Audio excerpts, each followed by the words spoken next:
Mari kita buka firman Tuhan dalam kitab Kejadian pasal yang kedua. Saya ingin membaca satu ayat sebagai dasar untuk kita bersama.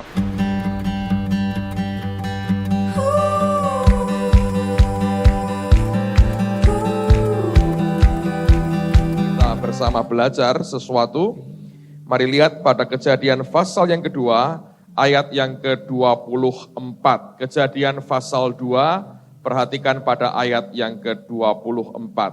Nah, nanti kalau kita baca, Anda akan segera mengenali bahwa ayat ini seringkali dipakai pada waktu pernikahan. Ya, orang membacakan ayat ini sebagai ayat untuk pernikahan. Tapi saya mau berkata begini ya. Sebetulnya di Alkitab ini tidak ada pembatasan di mana orang berkata, oh ini ayat hanya dipakai untuk pernikahan. Kalau ini dipakai untuk kelahiran. Ini dipakai untuk pindah rumah, ini dipakai untuk apa lagi? Ulang tahun gitu ya. Tadi pagi saya sempat cerita, saya ini cukup lama bertanya-tanya, sebetulnya apakah ada sih ayat untuk ulang tahun? Mana di Alkitab ada ayat yang mengatakan bahwa ada yang ulang tahun? Sampai satu hari saya dengar teman-teman di Rema lagi siaran, entah dari mana, pokoknya muncul begini, saudara-saudara yang ulang tahun ada kok ayatnya katanya. Lalu saya dengerin baik-baik, wah ini mungkin penemuan baru dari Rema FM ini, tentang bahwa ulang tahun ada ayatnya. Saya pikir Musa kah yang ulang tahun, atau Abraham, atau Daniel, atau Yesus ulang tahun, atau Petrus ulang tahun. Saya mengharapkan ada tokoh-tokoh iman yang berulang tahun dan dirayakan, wah itu bagus untuk ayat sebagai kalau kita berulang tahun. Gak taunya yang dikatakan berulang tahun di Alkitab, mereka berkata Firaun dan Herodes, saudara. Wah, saya berkata ini bukan contoh bagus, tapi ya ada juga lah ulang tahun. Apakah tidak boleh Pak berulang tahun? Silahkan berulang tahun. Tahun diulang-ulang terus silahkan, tidak masalah. Tidak ada dosanya dengan itu. Malah kalau Anda bisa gunakan dengan baik, akan memuliakan nama Tuhan. Nah, kalau kita membaca Alkitab, jangan pakai frame, jangan pakai bingkai sendiri. Di mana-mana ketika saya mengajar firman, yang paling berat ditembus adalah bingkai yang sudah dibangun oleh manusia. Terutama kalau Anda berkhotbah atau Anda bicara di depan para pendeta. Itu yang paling Anda sangat-sangat berat tembusnya, itu bingkai dalam pikiran mereka. Bahwa ayat ini pengertiannya cuma ini, ayat itu pengertiannya ya begitu, tidak bisa lebih dari apa yang mereka fahami sejak sekian tahun sebelumnya. Nah, selama kita masih mempertahankan bingkai pengertian kita di dalam benak kita dan tidak pernah mau kita membongkarnya atau mengizinkan Tuhan membongkarnya, sampai kapanpun kita nggak pernah bisa menerima akan hal yang baru dari Tuhan. Oleh karena itu, pada malam ini saya mau berkata, mari tanggalkan pikiran saudara bahwa ini ayat hanya untuk pernikahan. Betul ini bicara soal hubungan suami istri, soal keluarga. Tapi sebetulnya Alkitab ini bisa bicara lebih banyak lagi dari apa yang kita pikirkan. Jadi saya mau katakan begini, mari angkat tangan sama-sama, letakkan di kepalamu, katakan dalam nama Yesus, aku bongkar semua bingkai dalam pikiranku. Aku mau terima semua yang baru dari Tuhan dalam nama Yesus. Amen. Luar biasa. Nah, sekarang mari kita baca. Pasal 2, kitab Kejadian, ayat yang ke-24. Mari kita akan baca bersama-sama satu ayat ini, 2, 3. Sebab itu seorang laki-laki akan meninggalkan ayahnya dan ibunya dan bersatu dengan istrinya sehingga keduanya menjadi satu daging. Nah, ayat ini kan berlaku untuk pernikahan. Saya ini mau ngomong terus terang dengan saudara. Kalau saya pas mendapat jatah dari diri saya sendiri memberkati pernikahan, karena saya ngatur siapa yang memberkati, dan kita makin banyak pendeta sehingga kerjaan saya makin ringan dalam hal itu. Karena tahun ini yang kawin banyak sekali, yang antri counseling juga luar biasa. Jadi kita akan memproduksi banyak keluarga tahun ini, tahun depan penyerahan anak tambah banyak. Dan ini akan terus berkesinambungan. Jadi Anda yang belum dapat bagian, tunggulah jatahmu masing-masing, Allah sediakan terbaik buat kita. Amen. Kalau enggak amin, enggak dapat saudara. Saya kalau ngomong benar, Anda aminkan, Anda akan dapat.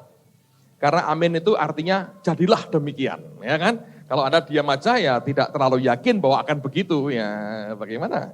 Nah, saya kalau ada kebaktian pernikahan, saya mencoba secara manusia ya, menghindari untuk bicara akan atau lewat ayat-ayat yang klise seperti ayat ini atau ayat-ayat yang berkata tunduk dan kasihi. Saya mencoba menghindari itu.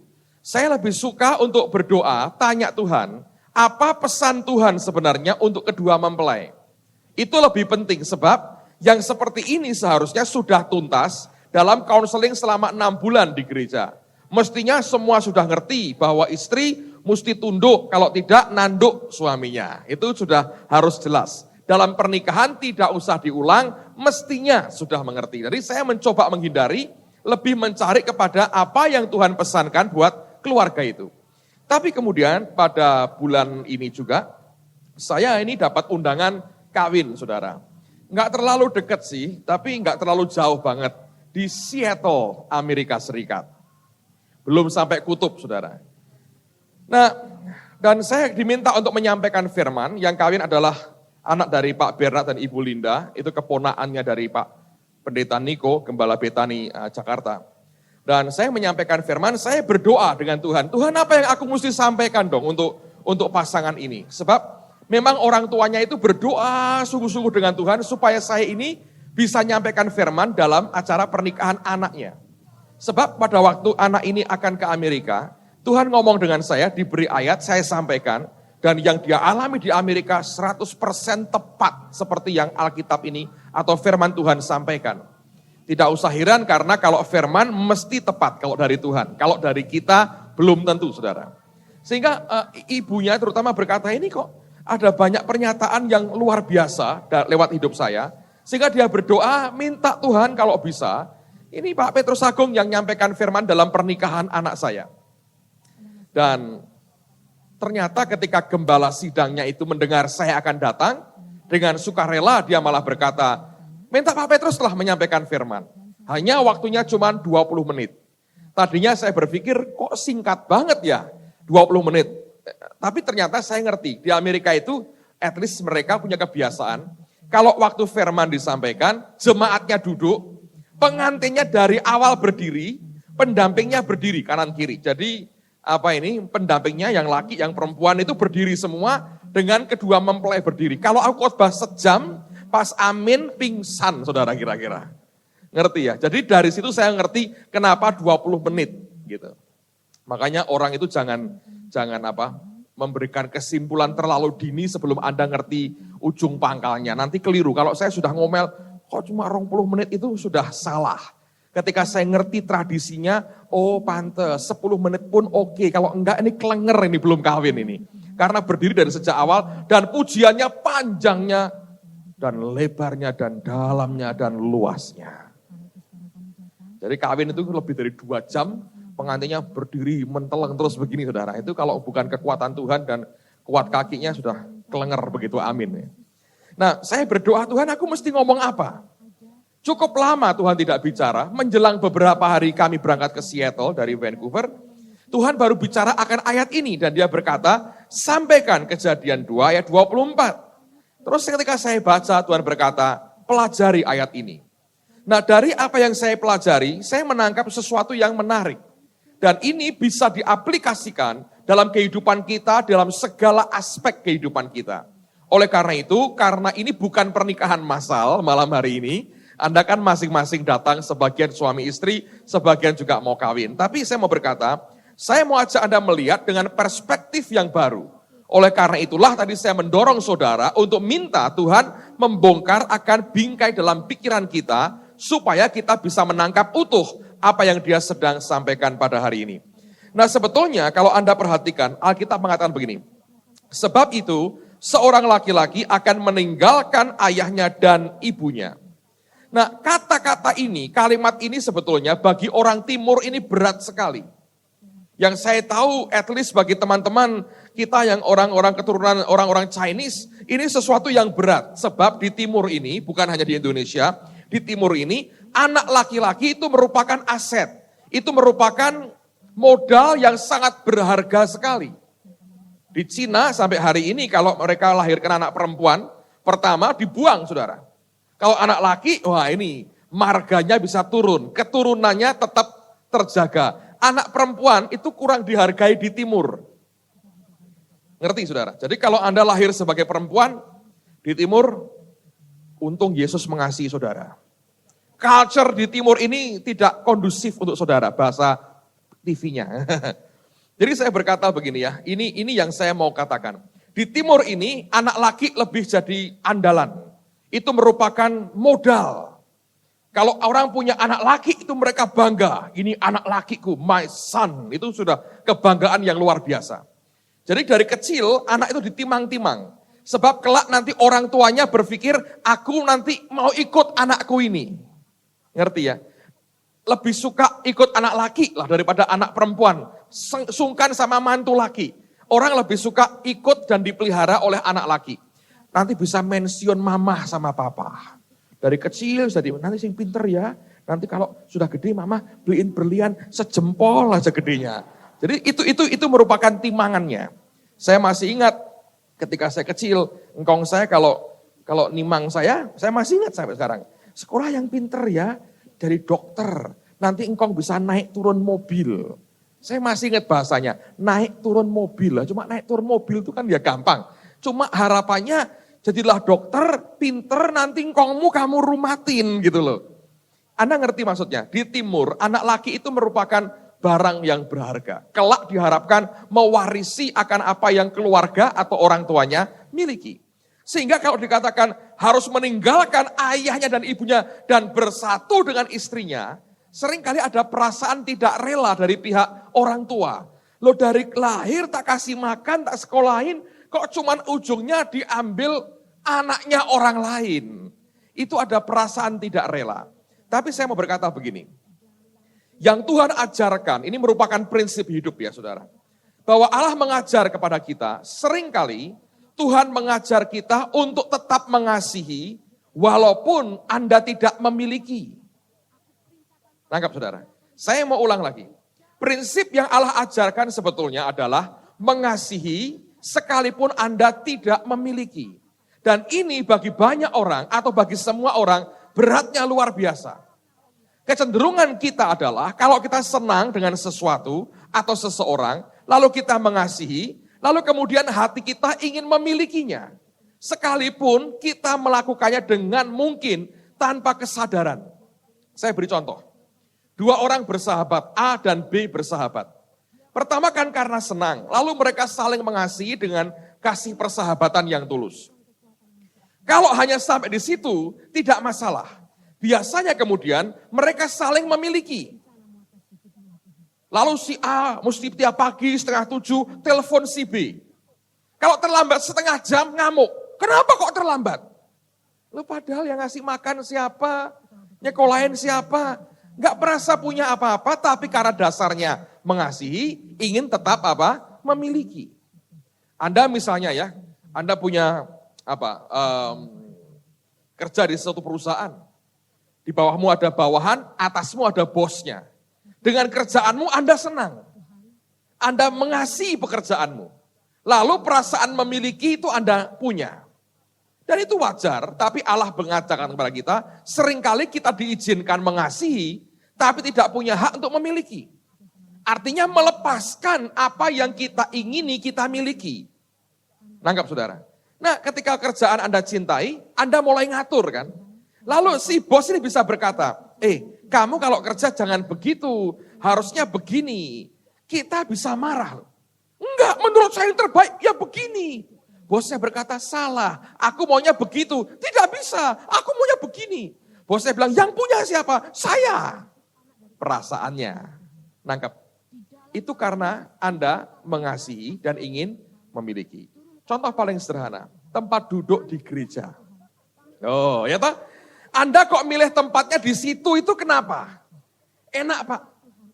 Sebab aku bisa ngobrol sama temanku misalnya. Aku bisa cengar-cengir tanpa berdosa. Tetap dicatat Tuhan saudara. Itu pengumpulan dosa yang mengerikan kok dalam gereja. Nah Anda berkata, tapi enak Pak di sini. Itu di bawah bendera Vietnam saya duduknya. Yang mana saya nggak tahu. Pokoknya Anda merasa bahwa ini enak sekali. Lalu Anda kan senang duduk di situ karena nyaman atau posisinya enak Pak. Lihatnya saya bisa sambil melirik begini, ada yang begitu kan saudara ya. Atau apapun lah.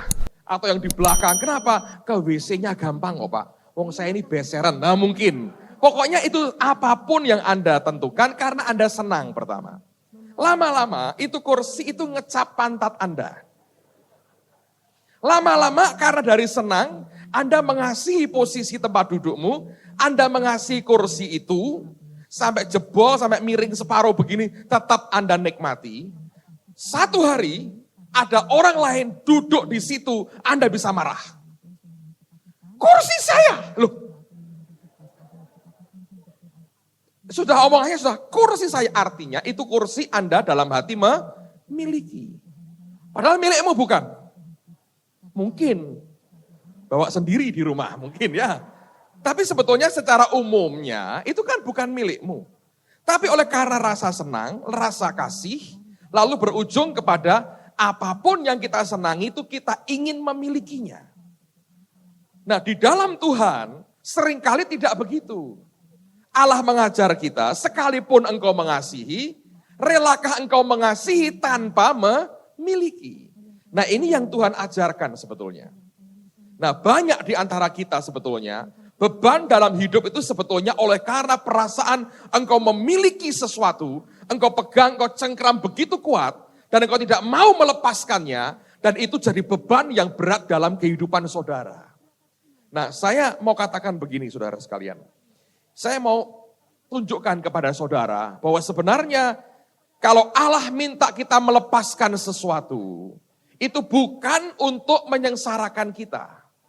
Tapi sebetulnya di balik apa yang dia minta dari kita untuk kita lepaskan, di dalamnya ada berkat yang Allah sediakan di dalam kehidupan kita. Dengar baik-baik, apapun yang Tuhan minta dari kita, siapapun yang Tuhan minta dari kita untuk kita lepaskan, bukan dengan tujuan untuk menyengsarakan kita. Tetapi tujuannya sebetulnya untuk membuat kita lebih diberkati dan lebih berbahagia lagi. Nah Anda bertanya, Pak dari mana Bapak bisa mengerti itu? Nah sekarang saya akan mulai dengan ini. Ketika Tuhan berkata, pelajari ayat ini, saya menemukan ada hal yang luar biasa. Bahwa di Alkitab ini dalam bahasa Ibraninya, kata meninggalkan itu punya 4 pengertian sebetulnya. Atau di Alkitab ini ada 4 terjemahan yang dari kata yang sama yang dipakai, yaitu pengertian pertama adalah meninggalkan. Pak, meninggalkan itu apa? Meninggalkan adalah, meninggalkan adalah meninggalkan. Yang pertama. Loh ya catat. Siapa tahu orang berkata meninggalkan sama dengan mengambil. Siapa tahu ada orang keliru. Yang pertama meninggalkan adalah meninggalkan. Tapi ada 3 pengertian lain. Nah ini tidak banyak orang pahami. Kalau Anda bisa tangkap 3 pengertian ini, sebetulnya Alkitab berkata begini. Waktu Allah minta engkau melepaskan sesuatu atau apapun juga, artinya di dalam apa yang dia minta, Allah sediakan sesuatu yang luar biasa buat kehidupan kita. Nah 3 hal yang Allah sediakan bagi orang yang sedia melepas apa yang Tuhan minta di dalam hidupnya. Yang pertama, mari kita buka Keluaran pasal yang ke-23. Keluaran pasal yang ke-23. Perhatikan pada ayat yang keempat, terutama ayat yang kelima. Keluaran pasal 23, ayat 4 dan ayat yang kelima. Alkitab berkata, apabila engkau melihat lembu musuhmu atau keledainya yang sesat, maka segeralah kau kembalikan binatang itu. Ayat 5 Anda perhatikan, apabila engkau melihat rebah keledai musuhmu karena berat bebannya, maka janganlah engkau enggan menolongnya. Haruslah engkau rela, apa saudara? Menolong dia dengan membongkar muatan keledainya. Nah kata menolong dari kata yang sama dalam bahasa Ibrani yang diterjemahkan meninggalkan. Dengan kata lain, ini kesimpulannya, dengarkan baik-baik. Ketika Allah berkata untuk engkau melepaskan sesuatu, atau apapun yang engkau pegang dengan kuat dalam hidupmu selama ini. Angan-angan, keinginan, niatan hati, cita-cita, perjuangan tertentu untuk mendapatkan sesuatu. Apapun yang engkau pegang dengan kuat. Kalau Allah berkata, lepaskan, lepaskan. Maka hal yang pertama engkau akan dapatkan adalah Sebetulnya engkau sedang ditolong Tuhan untuk diringankan beban dalam hidupmu. Jadi orang yang bisa melepas apa yang Tuhan minta, orang itu beban hidupnya akan lebih ringan. Nah, banyak orang berpikir, kalau aku pegang ini, aku akan diberkati. Tuhan berkata, lepaskan, maka bebanmu akan lebih ringan. Saya belajar, saudara sekalian, ada banyak hal yang sebetulnya dipikul oleh orang yang tidak perlu. Dan Allah berkata, lepaskan. Tapi seringkali kita ini tidak yakin dengan apa yang Tuhan perintahkan. Kita anggap kalau aku lepaskan ini, matilah aku. Tapi Allah berkata, untuk meringankan bebanmu, lepaskan itu. Dan Alkitab berkata, waktu engkau sedia meninggalkan segala sesuatu yang Dia minta engkau tinggalkan, engkau seperti keledai yang tadinya tertimpa beban yang berat dan tidak bisa bangun lagi. Waktu engkau menyerah, engkau berkata, aku lepaskan Tuhan, engkau ditolong, diringankan bebanmu, sehingga engkau bisa tegak kembali. Ngerti saudara? Tadi pagi saya ceritakan ilustrasi, saya pernah sampaikan sekian tahun yang lalu, tapi untuk beberapa Anda yang mungkin belum pernah dengar, saya mau ulang cerita ini, supaya ini masuk dalam hatimu. Kalau Allah berkata lepaskan, lepaskan saudara. Ada seorang laki-laki yang bepergian dari sebuah desa A ke desa B. Waktu itu sudah sore menjelang malam hari dan orang-orang berkata kepada dia, jangan pergi, terlalu berbahaya jalannya. Engkau mesti melewati daerah di mana tebingnya itu curam, kanan kirinya itu jurang. Kalau engkau jatuh, engkau bisa mati, terlalu dalam dan terjal jurangnya. Tapi ini orang punya tekad baja yang luar biasa, dia berkata, tidak, pokoknya aku tetap mau pergi. Dia berkata, aku akan bawa obor dan aku akan tetap pergi. Lalu ketika dicegah tidak bisa, ya sudah, akhirnya dibiarkan pergi, orang ini bawa obor. Ketika dia jalan sampai ke tengah-tengah itu, hari makin gelap, dia nyalakan obornya, terang lagi, dia pikir nggak ada masalah. Kemudian tiba-tiba hujan mulai turun. Dan dari gerimis sampai hujan yang lebatnya luar biasa, sehingga obor itu lampunya, apinya padam. Dan dia sadar, dia sedang melewati daerah di mana ada jurang di kanan kirinya. Ketika itulah jalan semua jadi lumpur, dan dia terpeleset saudara. Ketika terpeleset, dia sadar dia kepelanting jatuh ke bawah. Entah sekian detik dia mencoba, dia gapai dengan tangannya, dia berkali-kali dia nyambar, yang disambar cuma lumpur, sampai akhirnya yang dia pegang sebuah akar yang cukup besar. Dan dia sambar dengan tangannya, dia bergantung begitu kuat. Dan dia berkata, aku selamat karena akar ini. Dia lilitkan akar di tangannya, dia berpegang begitu erat. Dan dia berkata, kalau aku lepaskan ini, aku pasti mati. Lalu kemudian dia teriak, dia ingat Tuhan di tengah-tengah keadaan seperti itu. Biasanya orang kalau sudah setengah mati begitu dia ingat Tuhan. Dan orang ini ingat Tuhan. Dia teriak, Tuhan tolong. Dan teriakannya segenap hati, segenap suara sampai Tuhan kaget di surga. Malam-malam ada orang teriak-teriak. Lalu kemudian Tuhan panggil Gabriel dan Mikael. Dan mereka melihat ke bawah. Tuhan berkata, waduh, ada orang yang butuh pertolongan. Teriak kepadaku. Ayo cepat, suruh malaikat untuk tolong dia. Lalu Mikael dan Gabriel ngomong dengan Tuhan. Maaf bos katanya. Ini malaikat semua siaga satu. Sebab ini orang JKI pada berdoa minta pertolongan supaya gak kena bom. Lalu kemudian mereka minta rumahnya dijaga, kucingnya dijaga, kembangnya dijaga, pabriknya dijaga, semua dijaga. Ini malaikat semua siaga satu, turun semua ini. Jagain anak-anak Tuhan. Sehingga tidak ada utusan ini. Kami berdua juga mau pergi ini, jaga pendetanya. Nah, kok gitu Pak? Yang cerita saya kok saudara. Makanya kalau mau gitu jadilah pendeta, Anda cerita semaumu. Kalau ada orang mau dengerin. Lalu kemudian Tuhan berkata, masa gak ada satu pun yang aku perintahkan? Gabriel berkata, oh ada. Satu malaikat. Gak kepake untuk jaga itu. Karena kondisinya gak memungkinkan, dia cadangan umum. Panggil dia. Dipanggil itu malaikatnya kurus, kecil, sayapnya gede. Jadi terlalu berat sayapnya, terbangnya pelan-pelan ini. Karena kurus kering tapi sayapnya terlalu berat. Jadi pelan-pelan saudara. Tuhan melihat, tinggal ini ya? Iya ini suruh jaga berat. Setan cuma ketawa kalau ketemu dia. ini produk yang salah nih kira-kira. Tapi ini ya sudahlah, pokoknya ada apa produk salah di sini? Apakah ada produk salah di situ? Saya tidak ada. Lalu kemudian Tuhan berkata, ya udahlah, kalau cuma dia, boleh. Tuhan berkata, bisa, ini begini ada gunanya. Sini, Tuhan berkata. Tahu orang itu? Tahu Tuhan. Tolong dia.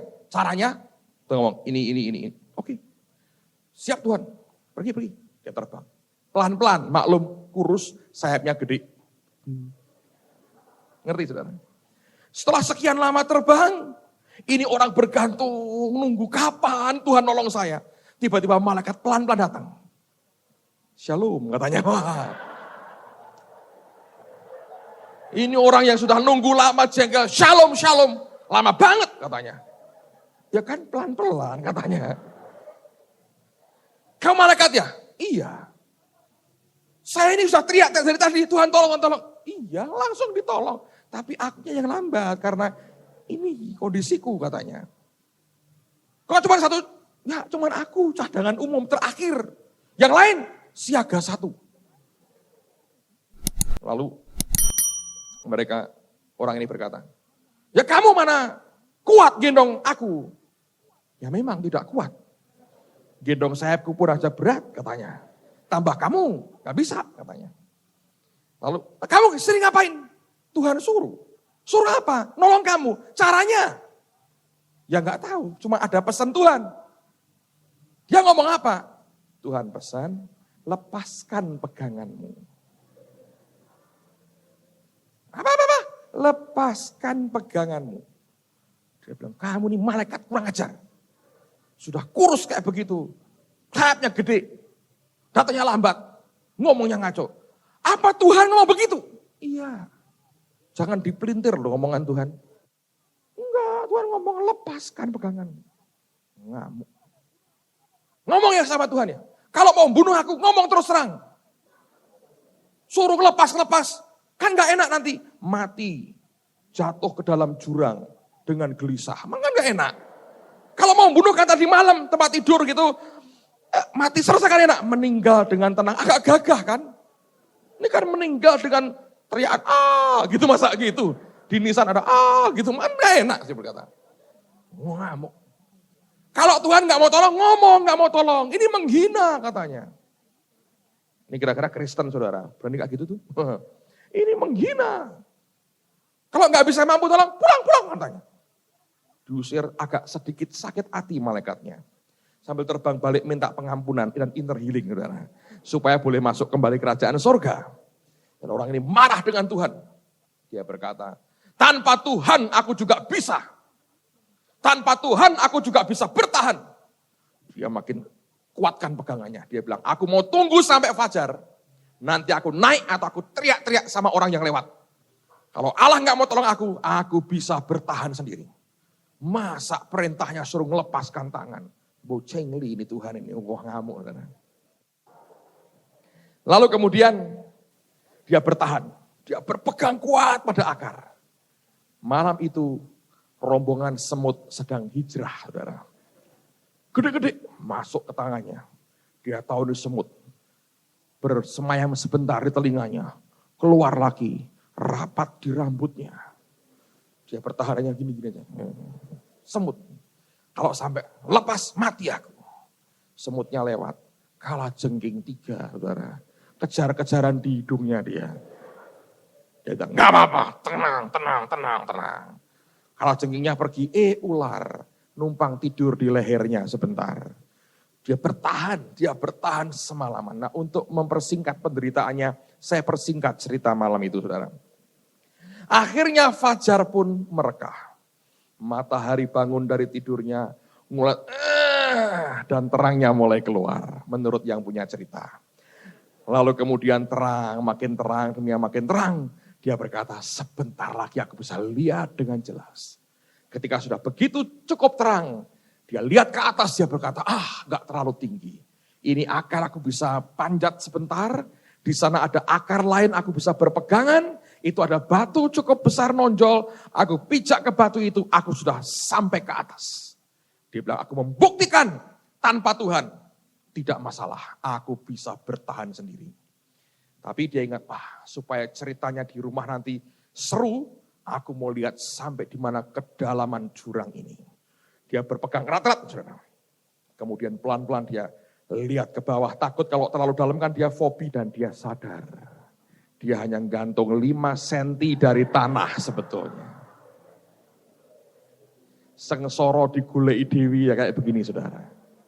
Nah berapa banyak orang Kristen kayak begitu. Allah berkata lepas, ngamuk sama Tuhan. Lepas, susah-susah golei. Tuhan diajak ribut berantem. Anda lebih pinter atau Tuhan lebih pintar sebetulnya? Tuhan lebih ngerti semuanya. Ada hal-hal yang selama ini engkau tetap coba pertahankan. Hatimu gak sejahtera tapi otakmu berkata engkau perlu ini.